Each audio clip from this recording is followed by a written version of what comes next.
صحابہ و تابعین کی حدیث میں وصایت علی کا تذکرہ۔ حضرت ابو ذر غفاری عہد عثمان میں مسجد نبوی کے دروازے پر کھڑے ہوئے اور خطبہ دیا، اور اپنے خطبے میں انہوں نے یہ الفاظ کہے: محمد مصطفیٰ صلی اللہ علیہ وسلم آدم کے علم اور تمام انبیاء کی فضائل کے وارث ہیں، اور علی علیہ السلام محمد مصطفیٰ صلی اللہ علیہ وسلم کے وصی اور ان کے علم کے وارث ہیں۔ حضرت ابو ذر کا پورا خطبہ مکتب خلافت کی طرف سے حقائق چھپانے کے باب میں بیان کیا جائے گا۔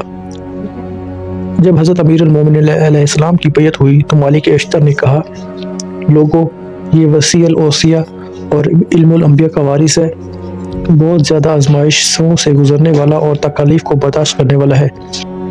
اس کے ایمان کی گواہی کتاب خدا نے دی ہے، اور رسول کریم صلی اللہ علیہ وسلم نے اس کے لیے جنت رضوان کی گواہی دی ہے۔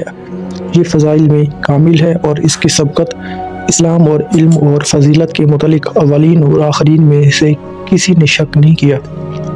حضرت امیر المومنین نے مسجد کوفہ میں لوگوں کے ایک اجتماع سے خطاب کیا اور انہیں جنگ صفین کے لیے آمادہ کیا۔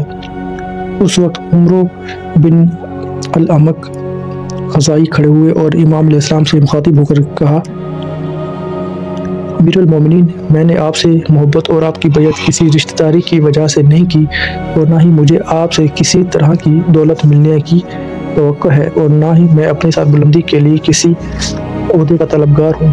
میں نے 5 وجوہات کی بنا پر آپ سے محبت کی اور آپ کی بیعت کی۔ آپ رسول خدا صلی اللہ علیہ وسلم کے چچا زاد بھائی ہیں، آپ پیغمبر اکرم کے وصی ہیں، آپ ذریت رسول صلی اللہ علیہ وسلم کے والد ہیں، آپ سابق الاسلام ہیں، تمام مہاجرین کی بنسبت جہاد میں آپ کا زیادہ حصہ ہے۔